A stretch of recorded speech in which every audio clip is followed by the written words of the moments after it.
What was your, I suppose, entry point into getting interested into Masjid Al-Aqsa and the Palestinian cause? It starts from a point of arrogance almost, now that I look at it from hindsight. The most important thing, I think, or the most dangerous thing that happens in colonialism is epistemicide, because what happens is you take the knowledge base of the indigenous and impose the European knowledge base, so they forget their own history.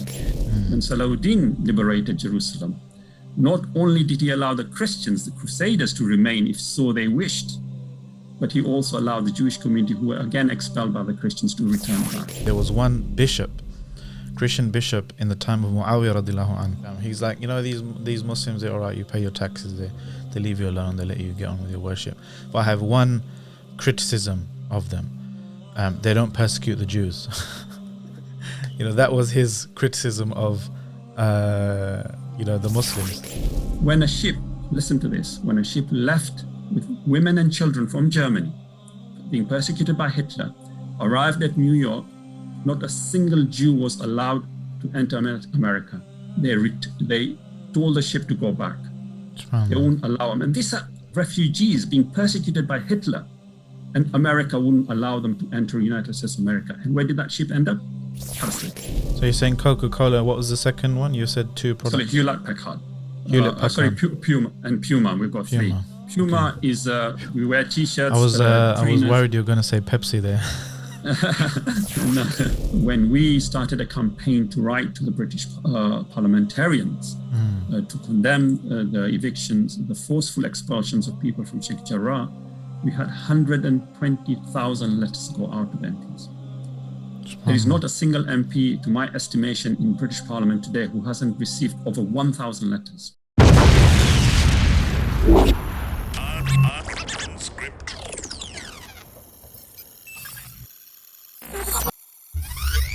Assalamu alaikum, brothers and sisters. Islam Tunisia had a very unique Ramadan this year in raising over £130,000, mashallah, through your generosity for our charity partner, One Ummah Charity, who we worked with to deliver emergency aid in 15 crisis-hit countries around the world.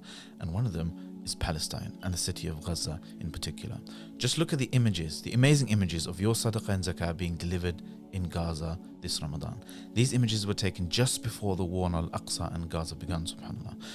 As you've seen, the situation is beyond imaginable right now. Hundreds of Muslims have been killed, including a large number of children. Thousands of Palestinians have been injured. More than 90,000 people have been displaced. On Wednesday, the 20th of May, One Ummah delivered hot meals across Gaza, for example. The team distributed them to a hospital and 2 schools where displaced families have taken refuge. Now, we need to urgently provide crucial aid and medical aid to hospitals who are in dire need of your help. We need your help. Gaza needs your help. £100 to provide emergency aid. Please donate generously. The link is on screen and in the description below. Please share it, and please do continue to make dua for the Palestinians and the rest of the Ummah at large. Inshallah. Assalamu alaikum, brothers and sisters. We're back after our Ramadan break. I hope you've all been well. How's it going? So in the comments. We've all been following what's been happening in Palestine and Gaza in particular recently, and we thought we have to make our first podcast back after the break about this, of course. So we thought, who better to get on than a veteran in this scene, mashallah tabarakallah. We wanted some practical, empowering steps to empower ourselves with knowledge and some action as well, effective action.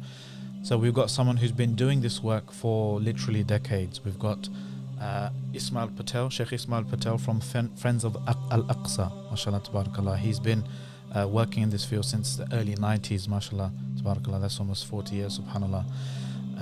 40 years, maybe 30 years, quick maths. But he's been doing a lot of the hard work and effective work, mashallah tabarakallah, when it comes to advocacy for Masjid Al-Aqsa, the Palestinian cause, and general kind of decoloniality, we'll call it, on a general scale, mashallah tabarakallah. Doing not just the highlights, not just the kind of fancy razzmatazz, but the hard work that goes into actual effective campaigning and activism and advocacy work, and raising awareness, mashallah tabarakallah. We spoke about the history, we spoke about the then, the now, and the future. We spoke about the decoloniality, the need for Muslims to actually exert our own ways of thinking, ways of Muslim subjectivity. I don't want to give too much away, you're going to see in a second. We spoke about practical things that we can do to do our bit in our realm, in our part of civil society, for the Palestinian issues, for our brothers and sisters, for Sh Al-Aqsa. And we spoke about what his future vision is, as well as some common doubts, misconceptions and arguments people might throw his way along the way. Just before we begin, just a quick reminder, I know it's been a long time, you haven't heard me say this for a while and you're probably missing it, but do click like and subscribe to this podcast if you are interested in this kind of stuff. Click the bell notification, that will make this future uploads go straight to your notifications box, I think. Also, if you have any comments, please do let us know or suggestions, let us know in the comments below. And also please consider supporting this podcast financially. Many of you have graciously and kindly asked, how do we support the podcast? Just click on the link somewhere here or in the description below to set up just £5 a month. It's only 16p a day, I think, if I remember correctly. And we can move on from there, inshallah. So without further ado, here's Sh Ismail Patel. Assalamu alaikum, Sheikh. Assalamu alaikum, and thank you for inviting me in the program. Barakallah fikum for coming. I mean, you've been in the Palestinian activism scene for a while, mashallah, tabarakallah, ever since I can remember. I remember you came to our university once, and I think that's the first time I saw you. I think that was like maybe 15 years ago, subhanAllah. Maybe we shouldn't tell people how long that was. But mashallah, tabarakallah, I just wanted to get your your personal story out, first, in terms of what motivated you, what was your I suppose entry point into getting interested into Masjid Al-Aqsa and the Palestinian cause and things around that. Well, it's a very strange start, actually. It starts from a point of arrogance almost, now that I look at it from hindsight, that I felt being educated in a British university, I knew how the world order was and how it should be. And for one reason or another, I was taken to Palestine by accident, not knowing what that land was all about, its people, and coming from a purely Eurocentric perspective.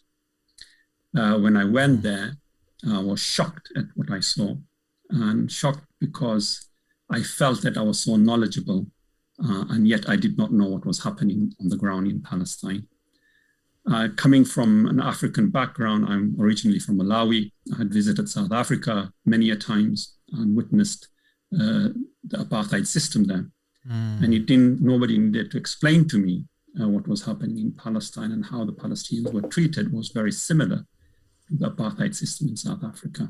But more than that, somebody then took me to Al-Aqsa Mosque, and they started telling me about Masjid Al-Aqsa. And here I was, a very young, arrogant British university educated individual who knew how the world should be and is, was just simply taken aback. SubhanAllah. And that shock just woke me up. And I remember between Asr and Maghreb, when I was there, I just stayed at one place in Masjid Al-Aqsa. I didn't move. I just looked at the Qubat al-Sakhra and Masjid Al-Aqsa and contemplated as to how I had drifted so far away from a narrative that I was never aware of. And I think that awakening that took place there changed. And this we're talking about middle of 1995. That's when this took place.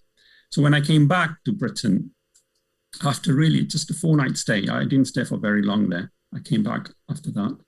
And I started telling a few people what I had witnessed. And everybody I spoke to didn't know what was happening, did not know about Masjid Al-Aqsa. And then that and I was not a public speaker. I could write a little bit, but definitely not a public speaker. So as I was telling individuals, everybody was telling me, why don't you get a gathering together and have a talk and tell people? But because I couldn't do public speak, so I had to invite somebody. So almost for the first 3 years, all our talks, or the talks I arranged at that time was just independent individual, were done by other people. And alhamdulillah, over time, I broke my sort of inhibitions Came out of your public comfort speech. zone. That's right.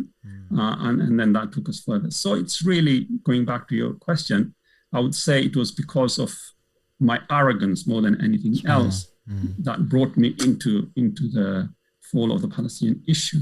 And it's a blessing of Allah subhanahu wa ta'ala, really, that he made me aware that I was arrogant. He made me aware that the knowledge I had gained had actually misled me.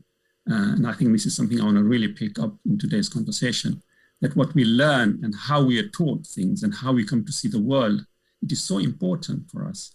And therefore we have to critically, as Muslims, critically look at everything we are absorbing mentally more than physically, I think. And that would really help us see the world and liberate ourselves, and more than that, decolonize ourselves from the Eurocentric narrative that we are engulfed in. It's been less than 5 minutes and you've already used my favorite buzzwords, mashallah. Narrative, absorbing, knowledge from around us, decolonize. I mean, what you're describing, it sounds like what they call, they talk about as epistemicide. When it comes to Eurocentrism, you mentioned, when it comes to trying to attack or carry out some violence towards the knowledge production systems and just the way we think, of colonized people or people subjected to imperial domination. What was your kind of understanding? You're saying the knowledge you thought you had. What was that knowledge? What was your understanding of the cause? And well, of course, that knowledge was Eurocentric imperialism, where the white man had a responsibility, and that responsibility gave them a right to go around the world and educate them and elevate the status of the indigenous barbarism. And therefore, it is an enlightenment project that the white man had to go around the world. And it was almost like a responsibility. And therefore, the flip side of that means that wherever they went, they had a right to do whatever they want. They had an entitlement to not only consider the indigenous as indispensable, but everything they had, as you used the word epistemicide, what that means is the total destruction of the knowledge, cultural and social base of that community and society, and impose a European model upon them. And I think this is something about colonialism that we do not put enough emphasis and focus on, because we normally talk about the human value, the loss of human life, the expropriation of their assets and properties and land and things like that, which is all in its rightful place.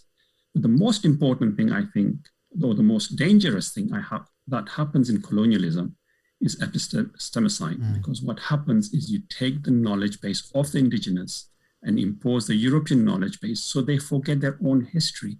They forget how to think for themselves as individuals. And once you do that, you're no longer an independent subject. You lose your identity. And I think for Muslims, that is extremely important. And the Palestinian issue, something here, Brother Salman, is the Palestinian issue really sort of encapsulates not only the plight of the Palestinian people geographically and their demography as Palestinians, but how the whole world order is maintained. And it gives us a microcosm example, and it is linked to the whole Eurocentric values and white entitlement that is taking place globally.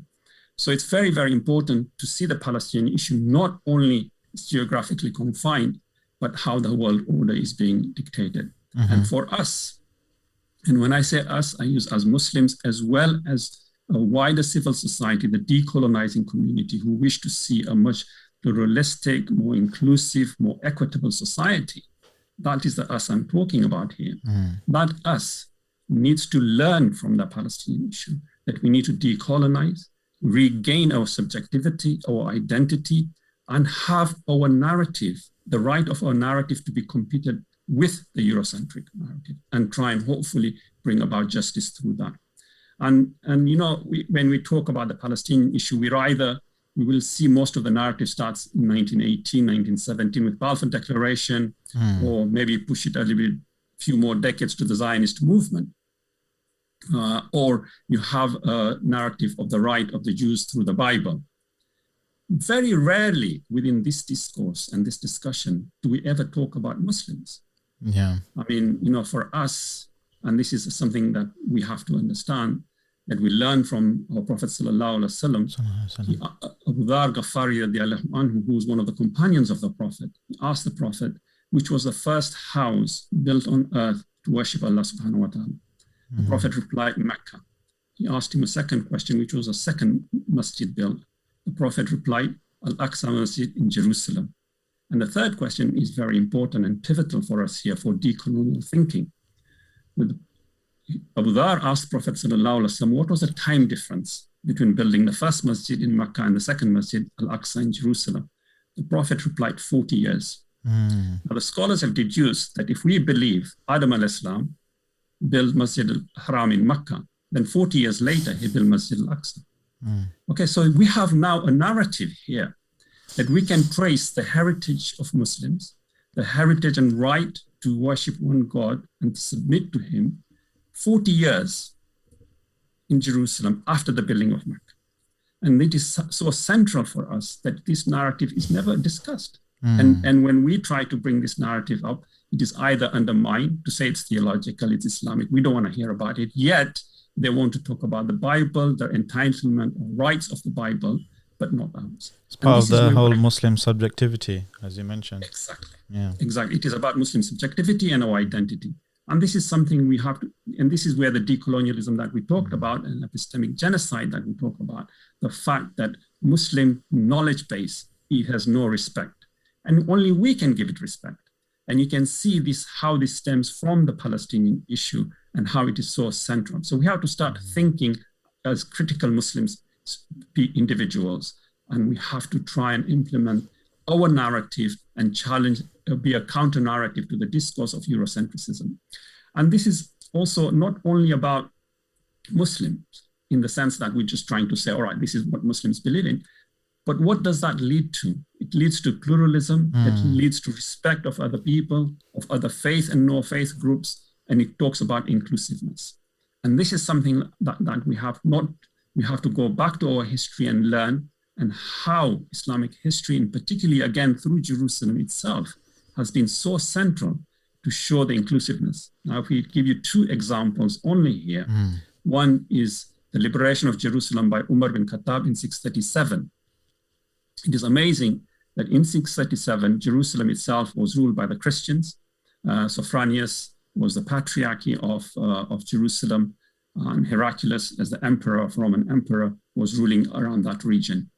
He had at that time totally barred the Jewish community from entering Jerusalem at the time, or Al-Quds. In fact, there were edicts and laws passed by the Roman Empire. The Jews within their empire could not even look towards Jerusalem. That is how severe it was. They were reduced to below a stage of a slavery. It was really horrendous for the Jewish community. When Umar bin Khattab radiallahu anhu liberated Jerusalem, the first thing he did was to allow Jewish community to return to Jerusalem, because he respected their centrality, their reverence for the city, and he allowed an inclusive society. And this, this goes to the very history and our inclusiveness. And the second example, of course, is the great leader, one of the greatest political leader of our time, or in our times post-Sahabas, is Salahuddin Ayyubi rahmatullah. When Salahuddin liberated Jerusalem, not only did he allow the Christians, the Crusaders, to remain if so they wished, but he also allowed the Jewish community, who were again expelled by the Christians, to return back. So we have two incidences here, and moving fast forwarding it now. During the Christians' rule, both the Muslims and the Jews suffered. Now, at the hands of the Israeli rules, and I use this word Israeli very specifically because there's a Zionist element and not all Jews buy into the Israeli narrative here. It's a very ethno-nationalist project, a colonialist project. And this again ties in with our decolonialist conversation we're having today. They now are oppressing Christians and Muslims. Yeah, and that's something we shouldn't forget. The Palestinian community comprises of Christians, Muslims, and people of other denominations as well. And other Jews as well. Absolutely. Any Jewish individual who would stand for justice, for equality, for freedom, will be oppressed by the state of Israel and Zionism, and they'll become a pariah of so-called self-hating Jews.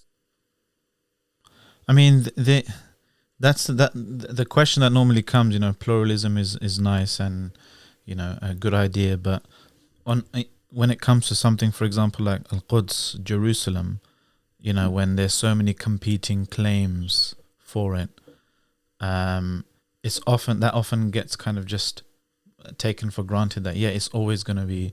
Some people have been criticized now, and commentators for mentioning this eternal conflict narrative that it's always been, for thousands of years, it's been the seat of conflict and conquest and people getting it and conquering it from one another, and I think that just kind of pastes over the 800 or 1,000 years of Muslim kind of rule, where you actually have pluralism. You actually have people who are motivated, governors, rulers who are motivated by a different kind of philosophy of man vis-a-vis the planet, not of one of domination and control, but one of khilafah and stewardship, of ensuring certain the rights of the creatures, for example. And subhanAllah, I remember even reading, there's a really interesting book called subhanAllah, I forgot the name. Maybe I'll put it up on the screen later if I remember. But it's like a very basically ancient examples of non-Muslims talking about Muslims and Islam. I think it's George Huygens or something like that. I need to check it up. But like kind of historic figures talking about, chronicling, their interaction with Muslims. And there was one bishop, Christian bishop, in the time of Muawiyah radiallahu an, right? So almost like 1400 years ago, and just under.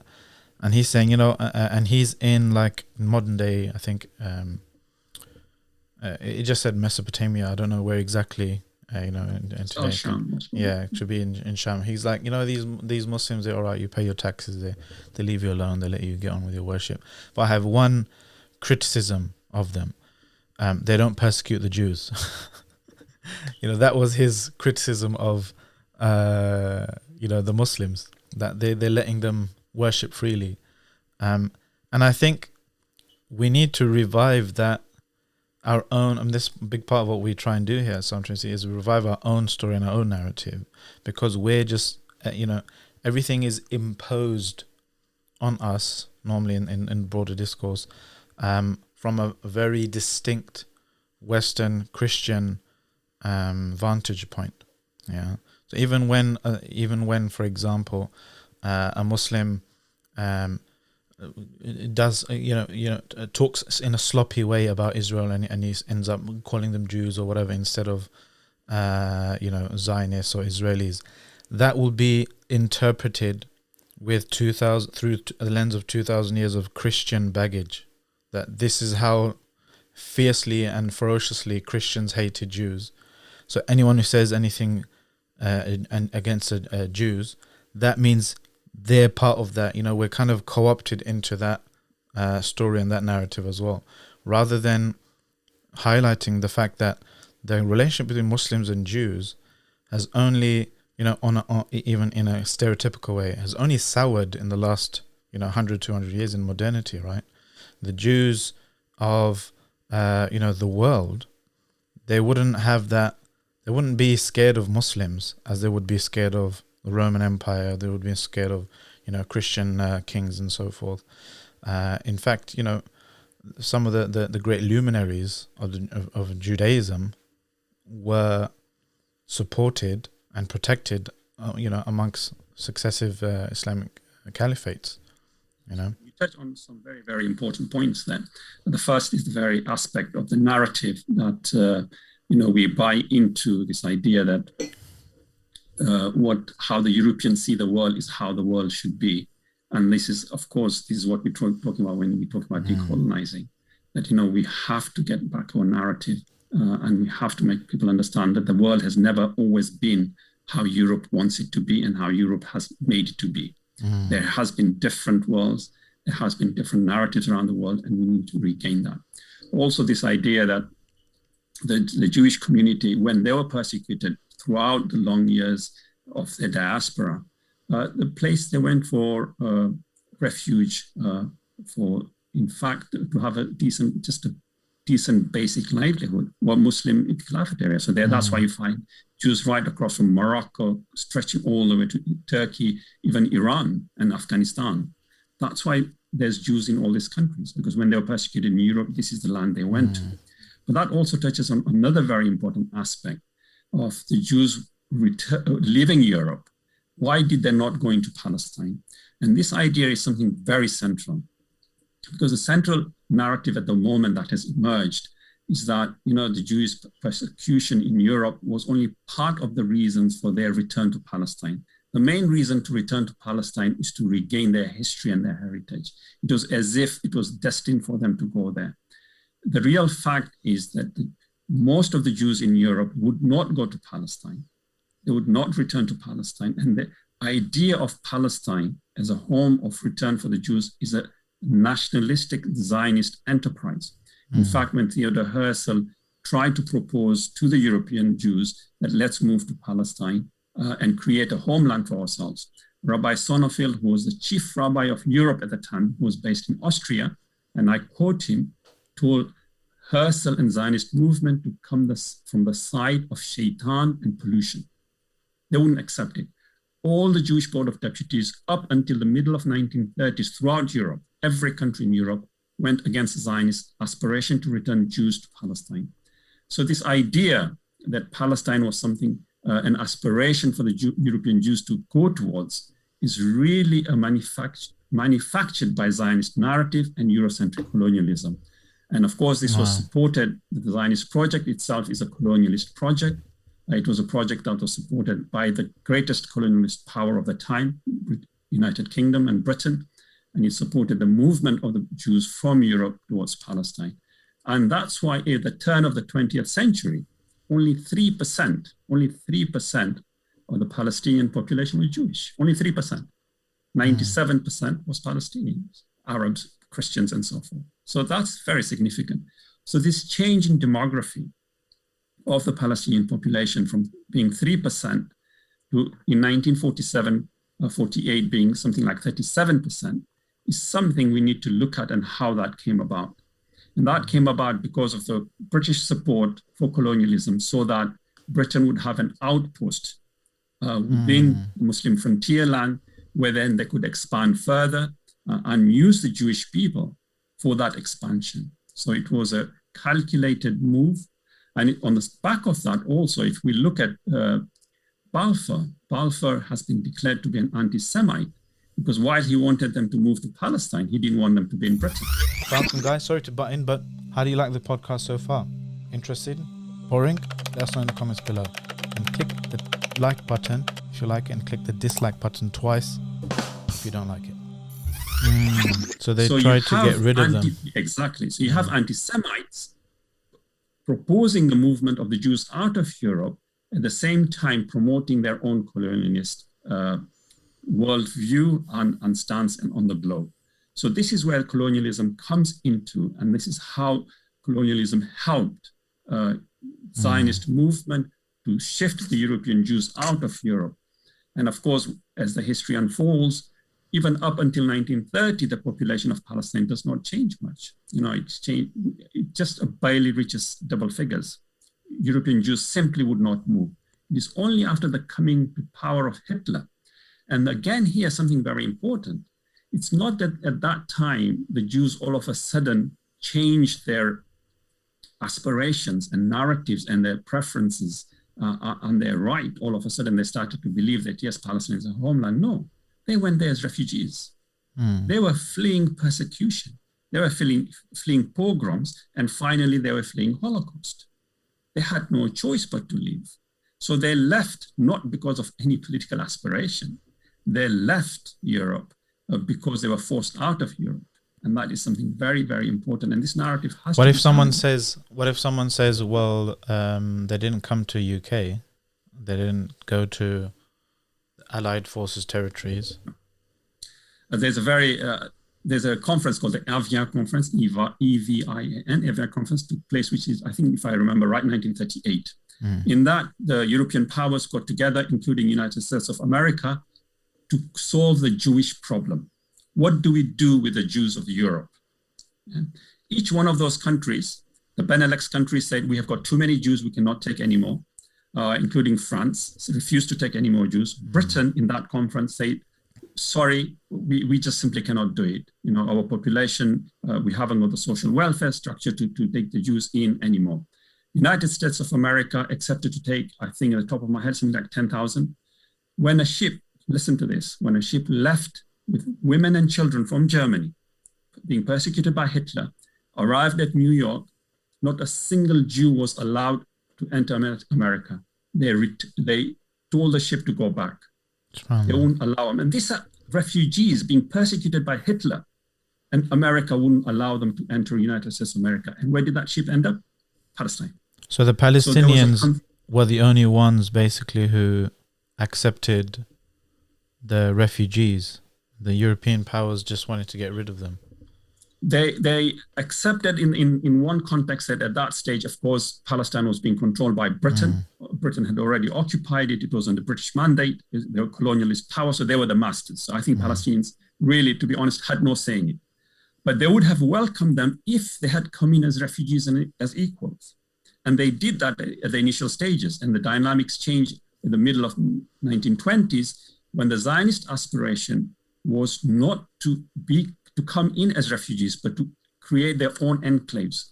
To come in as colonizers. The Zionists arrived, they started to create their own colonies independent of the Palestinians, trying to expropriate their land at that time under the protection of the British. So the British played a pivotal role in empowering the Zionist movement, colonialist movement, and establishing the state of Israel. So Balfour, of course, allowed to create the whole through his declaration to say that, you know, they could have a Jewish homeland. But that homeland to become a state was, again, the actions of the British government's support. Without that, I think the Zionist movement would have withered, and hopefully we would have a different perspective. Is what that perspective is. It's just conjectures, I suppose. SubhanAllah.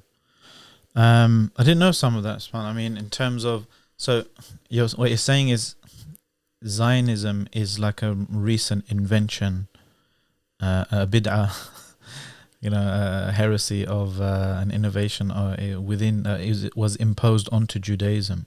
Let me help you on this, on the front. Let me say what happens then. As the Palestinians are witnessing the arrival of the Jews from Europe, the Zionists, at this stage, under the protection of the Zionists, and trying to establish a new political order with the support of the British power. Of course, the Palestinians then reacted against this. But Britain, through several stages, tried to promise the Palestinians that, they will have their own state, and it would be most probably a united state. Also, they tried to have the Arabs around the neighboring countries. Remember, there's no states at this stage, especially in the early 20s. There's no country called Saudi Arabia, Jordan, Syria, Iraq. All these are created much later on, all these states. And in particularly, the creation of Saudi Arabia is very interesting because there was an individual there called Sharif Hussein. Now, Sharif Hussein is instrumental because he is the Sharif of Mecca and Medina, and he has a lot of power amongst the Arab indigenous people in the region. And the British tried to second him to go against the Ottoman Empire on the grounds that they would have an independent state and an independent Palestine. And that is very serious. So the British actually offered this through Lawrence of Arabia. However, while they were doing that to Sharif Hussein, they were promising to the Zionists in Europe that the Jews would have a homeland in Palestine, and amongst themselves, meaning the European powers, between the French and the British, they were saying, once we occupy this territory, we will carve it up according to this, what was at that time known as the Sykes-Picot Agreement. So you have a real model here of how the world should be governed. And that has been carrying on from really, I would stretch it back to the 16th century, from the time Columbus left and tried to create a European order. So this privileging of white knowledge and white perspective is something we need to come to challenge, and how it has been imposed upon the Palestinians. The fact that all the land in 1947-48, something like over 92% or 93% of the land was owned by the Palestinians. And then at that time, they create a quasi-United Nation in which the United Nations proposes to petition Palestine and give, almost 68%, excuse me, to this new emerging state of Israel and the rest of the Palestinians. Nobody would accept that imposition and that factor. But again, here, and this is something not new. What we have here is we have to see it from the eyes of colonial settlerism. This is what the white Europeans did when they moved out from Europe and created Australia, New Zealand, Canada, United States of America, Southern American states, how they destroyed the indigenous people and implanted their own base there. And this is what they were trying to do in Palestine as well. And this is their project up until today. And within that project is, of course, how the policies then they implement against the indigenous. I mean, it can go as bad as Australia, where the indigenous people have been totally wiped out, or the Americas, Canada, Southern America, and Central America. All that can take place. And that's something we have to be very, very careful of. Or we can think of it of a resistance movement like South Africa, where the indigenous were never, the white who migrated there tried to rule it in a certain way, but they were never successful until the coming of Nelson Mandela, the ANC, and the dismantling of the apartheid system. And you have a parallel here, a parallel and also a disconnect. That one, you have the settler colonialism that is taking place, but it is not as extreme as Canada and Australia, but neither is it exactly like South Africa, because the population demography difference is huge in South Africa. What has happened in Palestine now, we're talking almost 50% of Palestinians and 50% of Israeli Jewish nationals. So you have a completely new dynamics. Which direction do we stand in? And this is what I think the world needs to know. Are we going to allow the ethnic cleansing and the genocide of the Palestinian people? Are we going to allow a two-state solution and say, you know what, let's forget the Palestinian rights, their history, their heritage, and let's impose a European order on there, and we will divide that? Or do we go and say, you know what, we have a history when these people can live together, and we have a single person, a single state where everybody lives together equitably, and let them decide, the people who are living there, how that manifests itself. And we, the international society, and particularly Muslims, as we started about talking about our heritage and subjectivity and identity, have a pivotal role here to play. And not only, first and foremost, of course, for the Palestinians, as we're discussing this issue, but also how our narrative is then introduced in the global order that is Eurocentric. Otherwise, we will always be secondary, if not tertiary, or totally insignificant, because we will have no say in this. And that's why the Palestinian issue is not about simply Palestine. It is about everybody around the globe. It should affect us, and we should be involved in it, and we should have a say towards its liberation. Jazakallah khair. There's a lot of things flooding in my mind at the moment, just looking at, I'm reading statements from even civil rights leaders in the USA, and how they regarded the issue of Palestine in a very similar vein, of the question of the global white supremacy and calling for so-called third world alliances, of these peoples to kind of rise up and challenge that Eurocentrism. But I mean, fast forward now to today, we've seen the recent kind of escalation of aggressions against the Palestinians, and the replacement, of and kind of ethnic cleansing of Sheikh Jarrah neighborhood in Jerusalem. What is unique about the kind of broader discourse and media reaction to these events? I mean, many people I've spoken to, and me myself as well, it seems that things are a bit different this time, but I can't remember if maybe that's just every time something happens, people just want to think that it's different this time, or is it actually different this time? Has the media discourse changed in your opinion? Has the perception of wider society changed? Let me take a step back and say, this, what has happened to the Palestinians, what is happening now is not new. It has been happening for the past 73 years since Israel was established. The establishment of Israel itself was on the ethnic cleansing of 531 villages. Palestinian villages were ethnically cleansed. 75% of Palestinian population in 1947-48 were made refugees. They are refugees even today.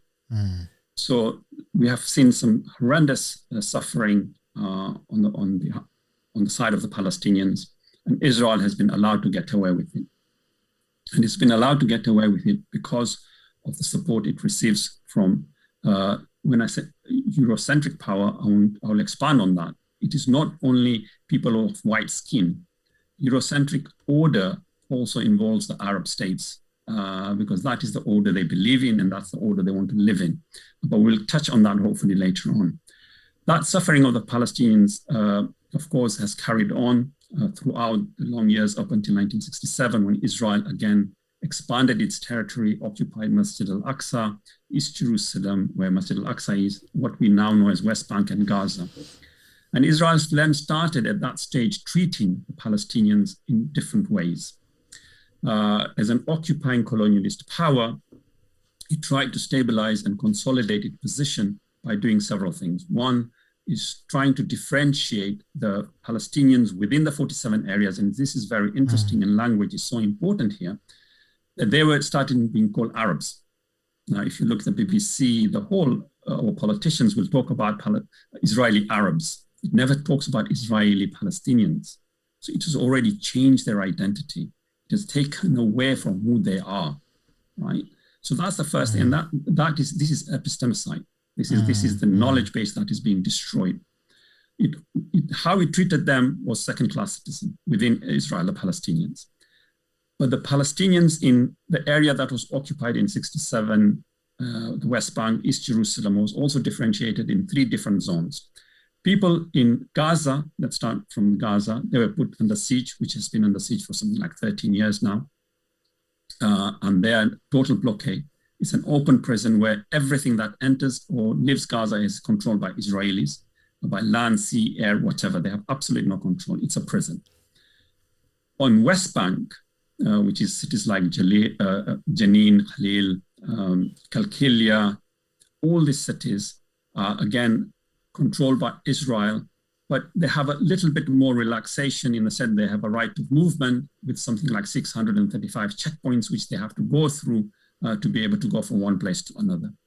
They are controlled in a different way. And then we have Palestinians living around Masjid Al-Aqsa who have to carry different ID cards. Their number plates on their cars are different. They're totally living under an apartheid, what we would call an apartheid system, or would recognize as an apartheid system. So here's Israel crying out all this persecution and impositions of great hardship on the Palestinian people. And within that period, we've had many episodes in which Israel arbitrarily kills, maims, and dehumanizes the Palestinians in overall context. That we have Operation Cast Lead, and we have many other attacks on Gaza. So this is very similar to what has happened in the past. So this ongoing crisis, the Nakba of the Palestinian people, the catastrophe, is 73 years old. That is, I think, something that is very important for us to learn. Now, to go back to your question, has the reaction been different? I feel there is an element of change. There's an element of change from several factors. The civil society, I believe, has always been pro-Palestinians. Once they started to learn more about what was happening to them, they could relate the ordinary people on the streets of Britain, and I specifically focus on Britain here, has always been on the side of the oppressed and has always been on the side whose rights have been appropriated. And here they relate with the Palestinians because they want to have a just world. However, the elites, and when I say elites, I include politicians, but the media, the talking heads, the institutions in Britain, has always been very, very pro-Israeli and pro-Zionist. That dynamic is now, I think, challenged. I would use the word challenge again very, very specifically and with great caution, that it is being challenged more than ever before. So you have, for example, when this attack took place, when we started a campaign to write to the British parliamentarians to condemn the evictions, the forceful expulsions of people from Sheikh Jarrah, we had 120,000 letters go out to the MPs. There is not a single MP, to my estimation, in British Parliament today who hasn't received over 1,000 letters, letters, each one of them.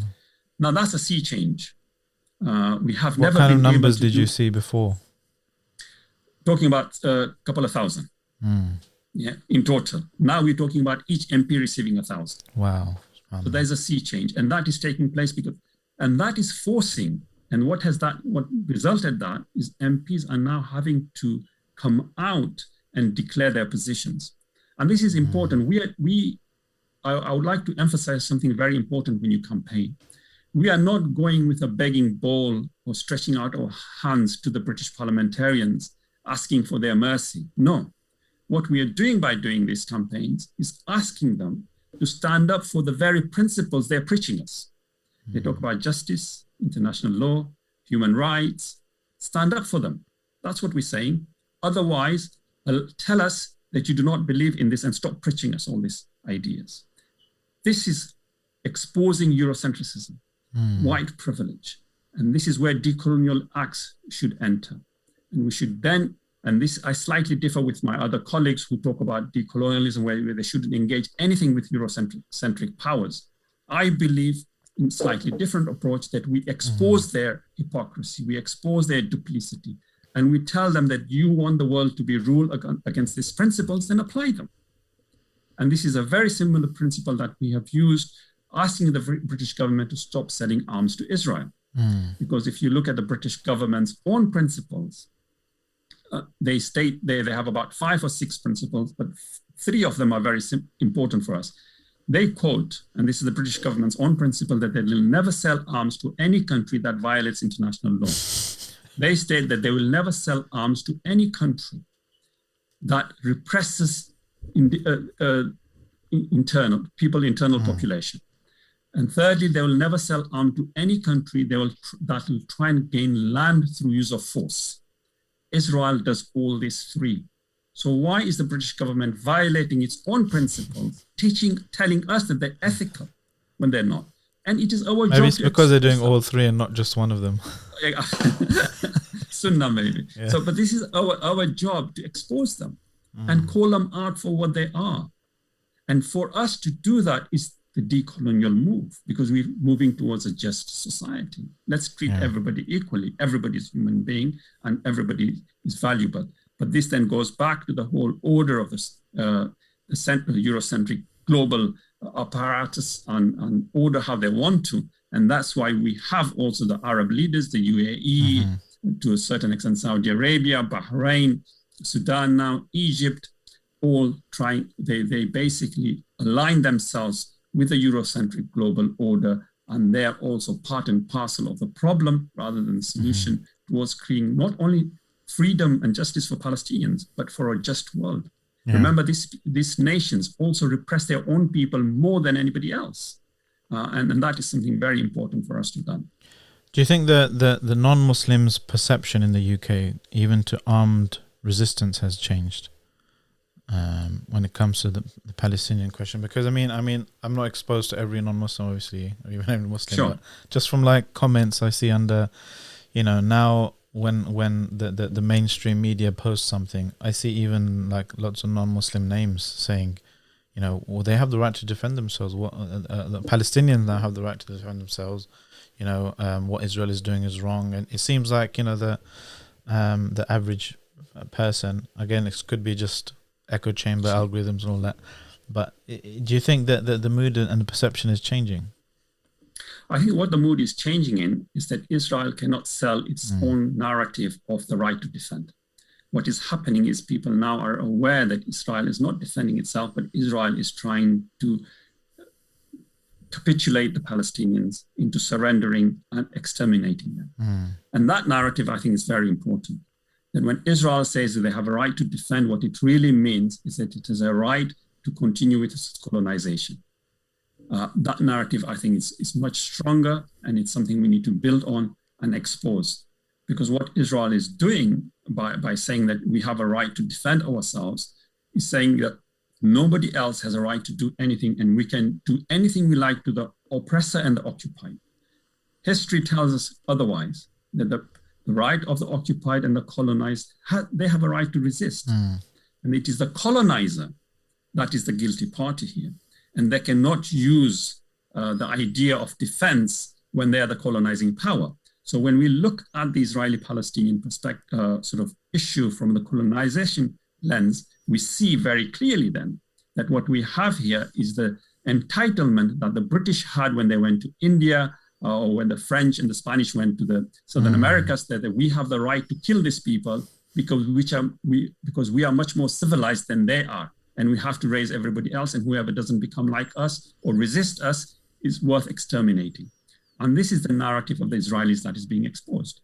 That there's a colonizing force, this entitlement that they gave themselves through the gun and the bullet and the assistance of European powers, in particularly Britain and now America, is no longer is washed by the people. We talked about Euros being absorbed in the Eurocentric knowledge. It's no longer being accepted by the people, majority of the people.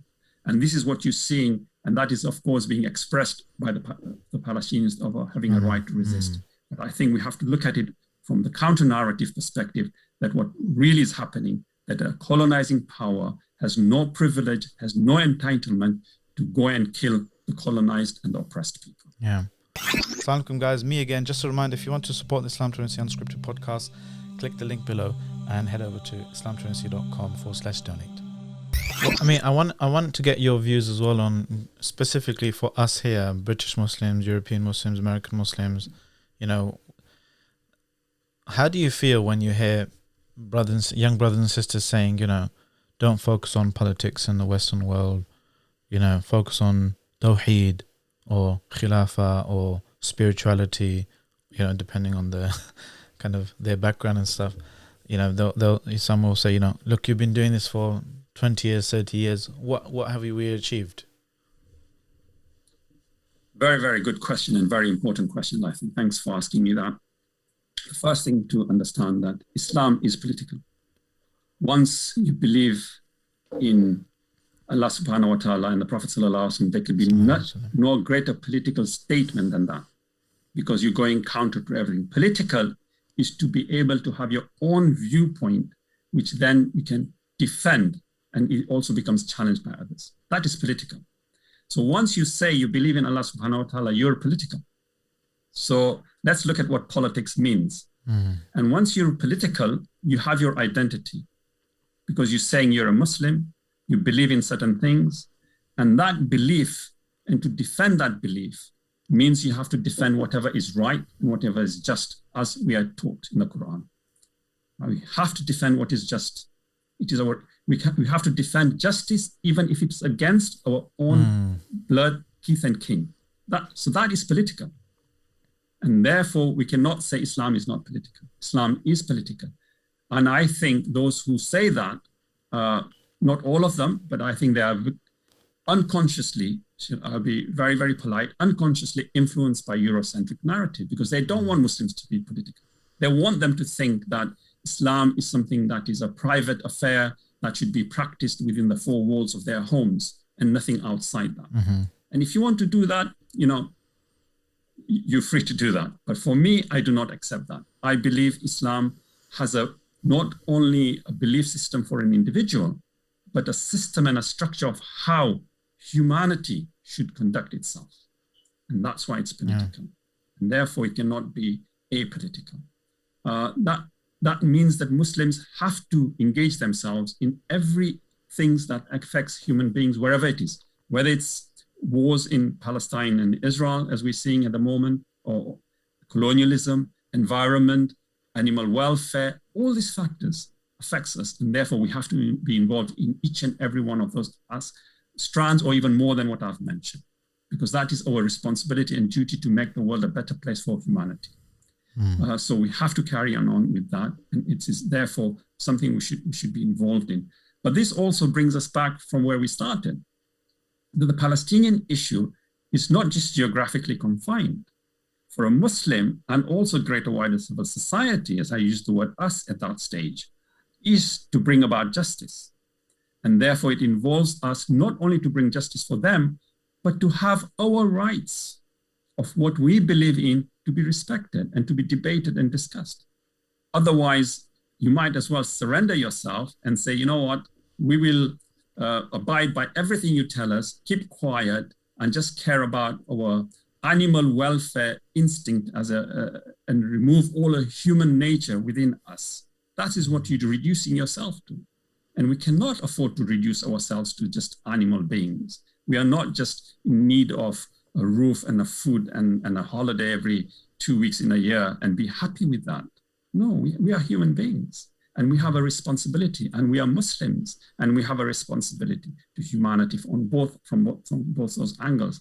And Islam and Muslim the teachings makes us better human beings. And that elevation of our status means that we have then a responsibility how we spread that and how we bring about love and bondship within human nature. And wherever things are wrong, we are not scared to point that out and stand for the oppressed and against the oppressor. So imagine if someone says, okay, I believe with everything you just said. However, the way I want to exercise that, Islam manifesting itself in the public domain, etc., is not by entering Western politics or Western, lobbying Western MPs because kuffar or whatever, Sure. Part of the problem, not part of the solution. I want to, strengthen the Muslim world. I want to establish Khilafah or, some kind of Islamic nation state system, and then they'll go and attack Israel, or they'll sort out the problem. What if someone says, people have been marching and writing letters to MP for decades, nothing's happened. Palestine hasn't been liberated. Sure. Let's look at something we sometimes preach, but we forget ourselves when we're talking about trying to create a state that will then bring about conflict, and only through war will be able to solve a solution. And I've had these questions in different formats on a lot of platforms in the last 10 days I've been conducting. I don't believe in them, by the way. I'm just trying to. Yeah, no, I know you're asking me because that's why I'm saying that many questions have been raised where young people in particular say we needed a Muslim army. Yeah. Right. But these are the same people, when you calm them down and ask them, how was Islam spread? They will say, oh, not by the sword. Right. If Islam was not spread by the sword, and we believe that, and we can argue throughout the Al-Sham liberation, if you look in China, the Far East, Asia, how Islam went was through traders, through commerce, through interaction of mixed marriages, all these kind of social welfare beings. Then how all of a sudden we want military might and violence to be the solution? We have to be at the same time very, very firm. What we believe is in right, and stand up for right for whatever cost that might be required, and use all the instruments possible to bring about a change, not only in winning the battle, but winning the war. And I want to differentiate something here between battle and war. You might think that to give Palestinian victory is to have a military defeat of the Israelis, and all of a sudden we create a state of Palestine. That would not be, we would win the battle, but that would not be winning the war, because that would reduce us back to being what the Zionists are today. We'd be oppressing the Israeli Jews. Really, that's not a victory. A victory is when you go into a territory, you win over the battle, but you also win over the hearts and the minds of the people. And they come to respect you. How our Sahabas did in Baalbek, in Ajnadain, in Fihal, in Damascus, that when they when they liberated these lands, and when they had to leave them, if you remember our history, to confront Heraclius at Yarmouk, people in Damascus were saying, don't leave, don't go, please. We love you more than the Romans, right? This is what we have to do. But what we forget is we are very black and white. We think we can only use military might, how the Europeans have used it. Remember, this is again very European way of centrism. I always think, when the hadith, اجعل لنا ذات أنوات كما كان لهم ذات أنوات. You know, when some of the new convert Sahaba, they said, make for us this kind of tree that the mushrikeen used to hang their weapons on. Make for us something like they have. You know, and the Prophet became very angry, you know, that you're using this, you want, you know, kind of a type of shirk, basically, right? To seek blessings from that. It's like we want a state like the modern state with all the trappings as well, you know, this kind of mono legal system, legal monism, this all kind of overarching, kind of all pervasive, kind of all dominating system, a pure Western Eurocentric kind of, you know, modernist construction, and we just put an Islamic label on it, rather than doing the hard work of unraveling and opening up the shackles that modernity has put on our politics and how we kind of organize society and stuff. And I think it's not just young people. I have that urge, you know, that I think as a society we're moving away from the slow, difficult, hard work for a kind of victory beyond the horizon. We're moving away from that to more, I'm hungry, I'm going to order Uber Eats, I want something quickly, I want to order something from Amazon Prime, come quickly, you know, I want to download this program, watch it immediately. We're kind of moving away from that hard work for a long delayed kind of gratification to an instant. We want quick results, you know. Look, they dropped a bomb, okay, let's find a bomb as well, right, to drop on them. Or they've got a state, let's make our state. Or, you know, that, do you get what I mean? I mean, it's the stuff that you've been working on, you're showing like a slow but actual positive trajectory. And that plea of which is motivated by genuine concern, inshallah, sincere people are saying, you know, they want something to be fixed, but they don't want to put in the hard work of sowing the seeds. They're saying, okay, where's our Salahuddin? Not knowing that Salahuddin was like the end result of 100 years or 100 years of, you know, sowing the seeds and planning. People who did hard work passed away. People who replaced them, you know, carry the baton from when they left off, and eventually it culminated in some kind of, you know, just the bit that goes in the summary history books, you know, the highlights reel. And maybe that's how we explain it. The highlights reel. We want the highlights reel, but we don't want the whole kind of boring one-day test match that produces it. So, sure. I mean, you touched on some very important points there. The first thing is, of course, I think what also happens is that people are frustrated to a point of desperation. And in their desperation, they're so concerned that they don't know anything better. They feel, you know, we can't see this. I mean, I have met a lot of people who have switched off all sorts of media. They will not look at the news because they're genuinely perturbed and it disturbs them. And it's rightly so. I mean, how can you see what's happening there? And you want solutions. And, you know, I have sympathy with them. But we have to always remember that, you know, we have to work hard. We have to carry on and win. Try and defend what is happening now. Try and defend our people who are being oppressed now. And make sure that they're protected and they do not lose any more lives. But also try and bring about a victory that has a meaning. Otherwise, you know, you have a French Revolution where you have a revolution and post the revolution, more people are killed than before because the revolutionaries themselves becomes the dictators. Yeah. You know, we have to bring that change about, and that is not taking place. And that touches, you know, very, very well with what you mentioned about Salahuddin Ayyubi rahmatullah. If you think about Salahuddin, throughout his life, I mean, he learned everything from Nuruddin Zengi. And then Salahuddin himself, how many battles, ask yourselves, how many battles did he have against the Crusaders? One. He had the Battle of Hittin and then the Siege of Jerusalem. So all his life, what he did was he rebuilt the Ummah. He brought about unity. He brought about the teachings of Islam, Fadail al-Quds, Fadail al-Jihad. And then towards the very end of his life, he then confronts the Crusaders at Hittin and then the Siege of Jerusalem and liberates Jerusalem. So there's no war throughout his life that every every month or every year he was in battle with the Crusaders. No, it's completely the reverse. So as you say, we want the highlight, but we forget the hard work of the lifetime struggle that Salahuddin had against the Muslim or with the Muslims themselves to make them better, to bring them forward. And therefore, when he liberated it, it became a beacon for us even today. Yeah? We can still talk about that this is how it should be done. So let's learn those history and let's see how we can use that and learn lessons from that and how we can put them into context into our time. So, and that brings me to something very important about the Palestinian issue. We also started talking about the Palestinian issue. It's not geographically confined.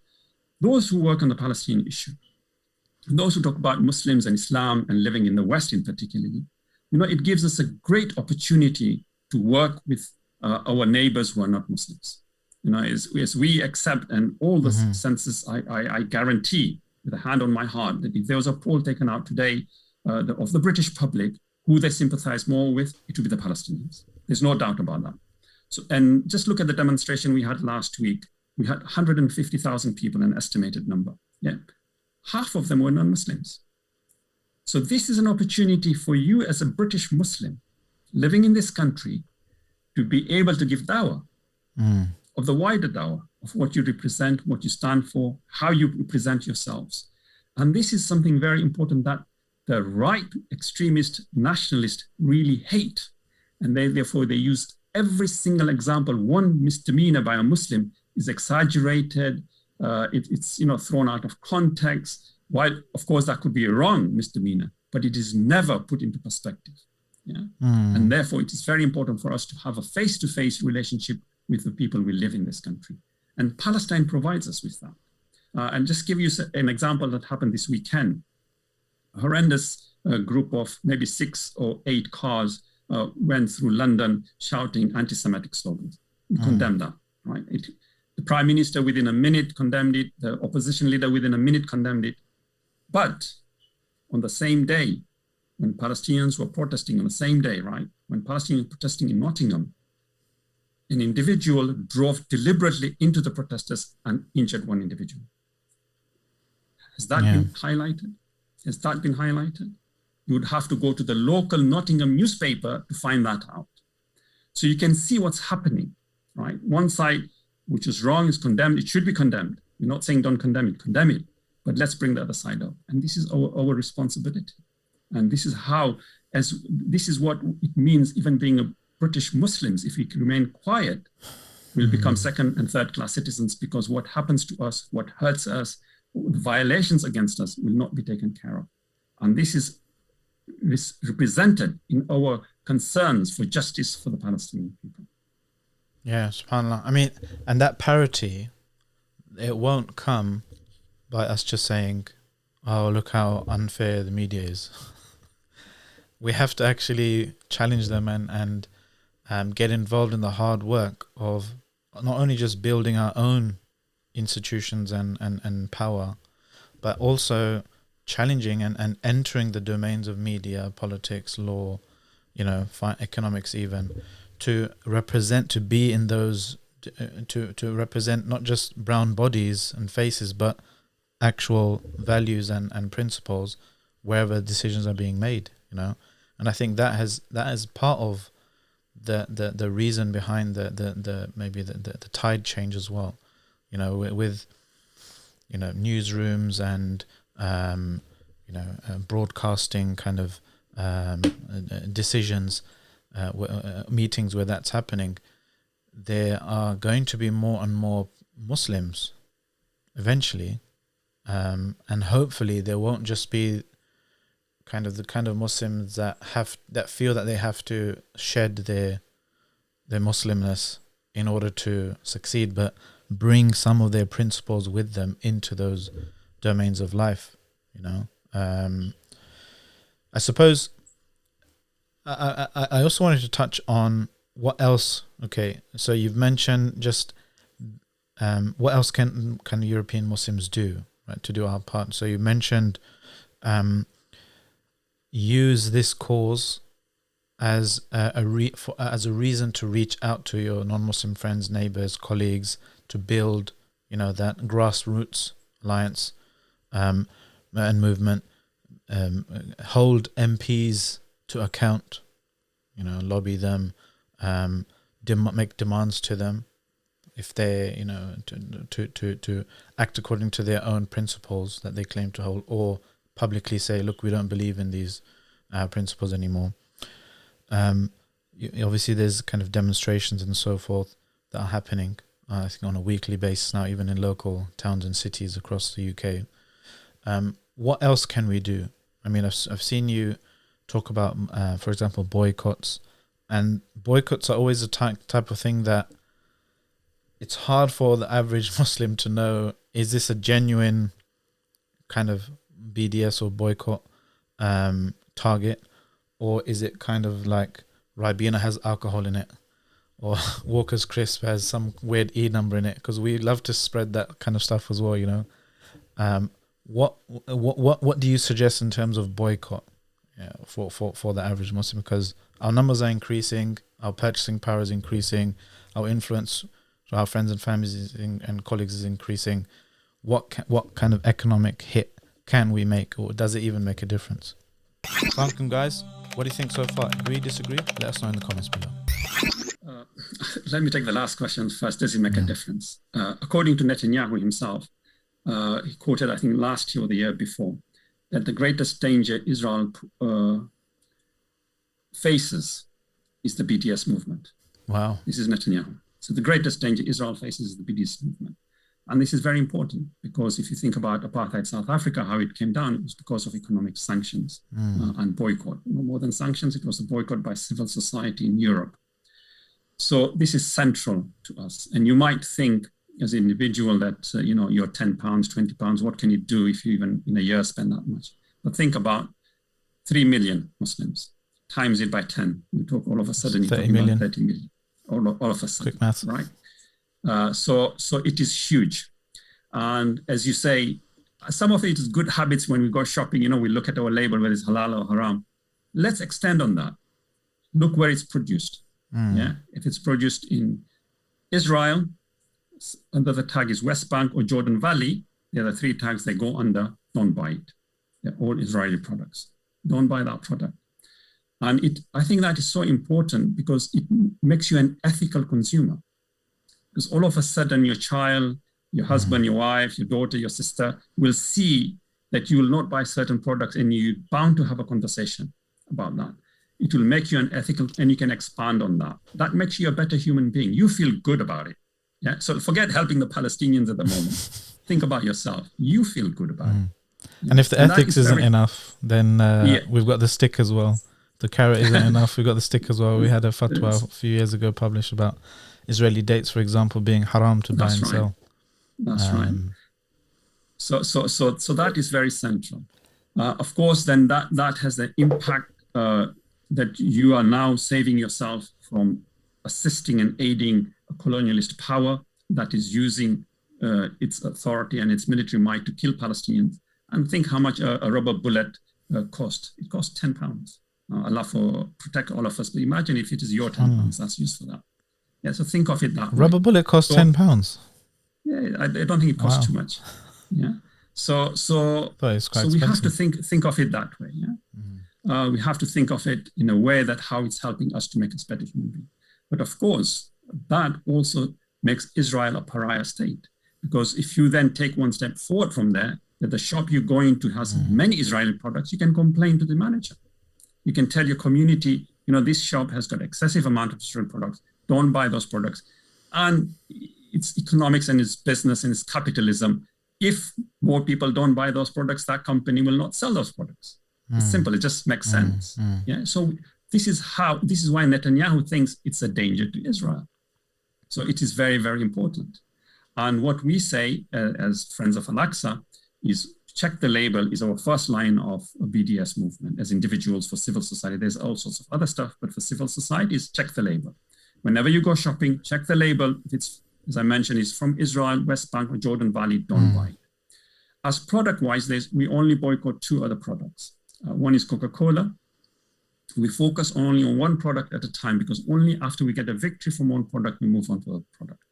Coca-Cola is one of those companies that has a plant in Palestine, in West Bank, It extracts Palestinian water when Palestinians are not allowed to have that water. And of course, that plant is owned by an Israeli. So it is actually supporting occupation and expanding occupation. Now, when we started this campaign a few years ago, we got a letter from the CEO of Coca-Cola to say that, look, yeah, it's all very nice and good that you started this campaign, but we employ Palestinians. So you're hurting the Palestinians. Now, our answer to him is very similar to the ANC's answer when the whites, South African, used to say that if you boycott South African fruit and vegetable, the Africans will become unemployed from our farms. But as the Palestinians, what would they prefer, a weekly wage or freedom? Freedom and independence, that's what they want. And for us, we have to support that independence.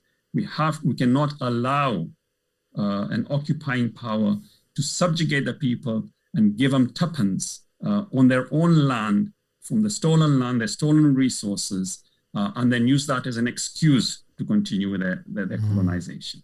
So it's very, very important. So hopefully after both sides of the argument, check the label and we can make a big difference. And of course, from there, we can expand and use at international level, national level. There's many other projects that we carry on. But I think as Muslims, as individuals who are listening to this, I think check the label and boycott Israel. I think it's extremely important. The other things that we can do. So in terms of the boycott, so you're saying Coca-Cola, what was the second one? You said two products. Sorry, Hewlett-Packard. Hewlett-Packard. Puma and Puma. We've got three. Puma is, we wear T-shirts. I was worried you were going to say Pepsi there. No, we have to give an alternative. So Puma so these basic staple foods. Yeah, Israeli national football team. Again, it's a big campaign, and we have just seen footballers for the first time. We're talking about change and situation. This is the first time we have seen what I would call high caliber, influential individuals, social caliber influential, who are now, we had Pogba yesterday from Manchester United. We had Chowdhury from Leicester City when they won the FA Cup, flying the Palestinian flag. We have many footballers around the world who are doing something similar. So we have to encourage these people, and we have to move and change those dynamics. So this is the sort of boycott aspect. To move beyond that, for us in this point of a crisis for the Palestinians, I think we need to do several things. One is I would recommend that you get in touch with your local masajid and your imams and tell them to read one hadith on Fadail al-Quds. We have got that on our website. You can download it a day, allowed to the congregation, so people get to know how important it is for us. And we, again, regain our identity, our history, our heritage. It's extremely important.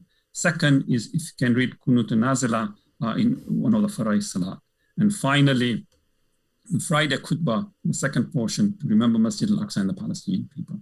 And this should be an ongoing process. As individuals as well, we need to be better educated about the issue. Read individuals who understand and who have a holistic approach to this.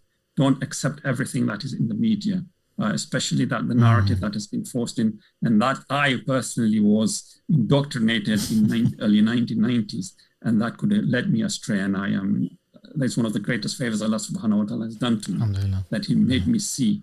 And we need to become much more independent mentally, as you say, the epistemic genocide that has taken place, to regain our knowledge base and our knowledge sources. Of course, what I would also recommend is when the coronavirus pandemic rulings are lifted, is to visit Masjid Al-Aqsa. Go there, see it for yourself, become an eyewitness. Wallahi, we've been sending people for the past 20 years. I have not found a single individual, who has gone there and not become more pro-Palestinian. Because once you go there and see it for yourself, you will understand.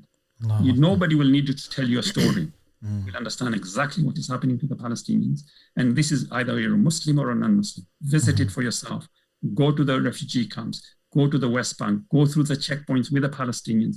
Go to Gaza if you're allowed to, and see what life is about. And ask yourself, is this humanity? Should this be allowed in our lifetime? We talk about never again.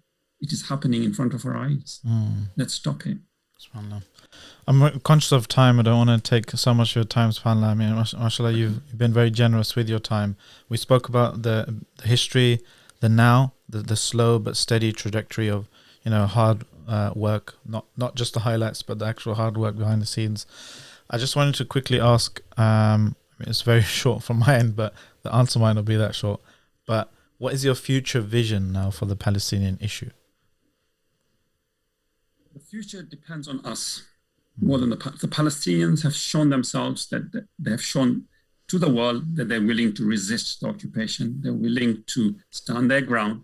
They're willing to sacrifice all these lives that they've lost, all the persecutions, the right of movement, freedom to live, the freedom to pray in their masjid. They've done all that for us. They have done as much as any human community or family can do.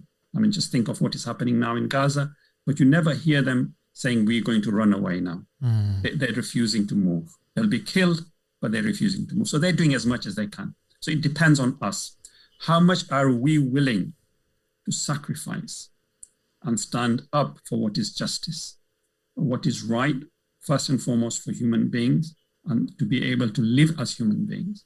And we have to use all avenues. I'm sure people who are listening to us today will have much better ideas than we have. Sometimes they have much more novel ideas. So let's use all the instruments that we have at our disposal and try and bring about a change, sea change of idea, and put pressures on those who are supporting the state of Israel to stop doing that and bring about some sort of reprieve and relief for the Palestinians. And we have an added responsibility as Muslims, because unlike other issues around the world where people are persecuted, for us, there's the dynamics of Masjid Al-Aqsa.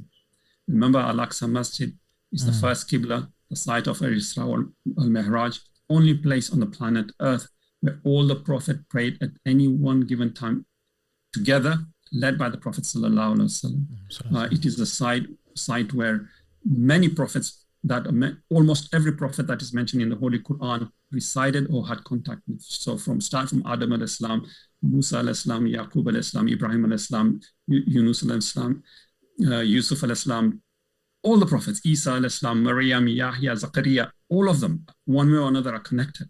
So when we talk about the love of the prophets, our love shouldn't be secondary. And finally, it's a verse of the Holy Quran. Subhanallazi asra bi'abdihi laylan min al-masjid al-harami ila al-masjid al-aqsa. It is mentioned in the Quran. Makes us, the obligation upon us is so high that some scholars have said it's farz kifaya within every community. So within every community, somebody should rise up and be able to talk about and defend the right of the Palestinians and try and end their occupation. And we are, as a civil society, in a position to change the dynamics. Remember, most colonialist powers were not defeated because of the colonialists and their allies all of a sudden waking up one morning and thinking, you know what we're doing is wrong, let's give up. No, it happened because of the pressure of several types of pressure. One is the resistance from those who are there on the ground, that is being provided by the Palestinians. Second, because for the colonizers and their supporters, it became unbearably difficult to justify their position. Third, economically, it became very difficult. Fourth, the force was so great for change from the civil society, but they had no option. And that is where we come in. We have to change the dynamics and that forces. And that is the only way we can change the mindset of the colonialist Zionist state. We will not be able to convince them by sitting them around the table and being good to them and thinking that some rationale will enter their head and they'll give up the occupation. It's not going to take place. That is why we have to do whatever we have to do in whatever capacity we have within our means. Barakallah fiqh, Sheikh. I could talk all day with you, mashallah, tabarakallah, but maybe we can schedule another call in the future sometime, inshallah. Jazakumullah khairan for joining us. And Jazakumullah khairan for you for joining at home. There you have it, brothers and sisters. We have some practical steps, what we can do, contact your local MP, for example, put their feet to the fire, make your demands to them, get in touch with local masajid for telling to this read a hadith a day on the virtues of Al-Quds, of Jerusalem, Qanut al-Nazila in the prayers, Friday khutbah, for example. We have lots of templates on islamtruency.com. And also don't forget to follow Sh Ismail Patel and the great work Friends of Al-Aqsa are doing. That's it from me. I'll speak to you soon, inshallah. If you like this podcast, remember, do give it a like and a share, and subscribe and hit that bell notification to be notified of similar podcasts in the future. Until next time, Assalamu alaikum wa rahmatullahi wa barakatuh.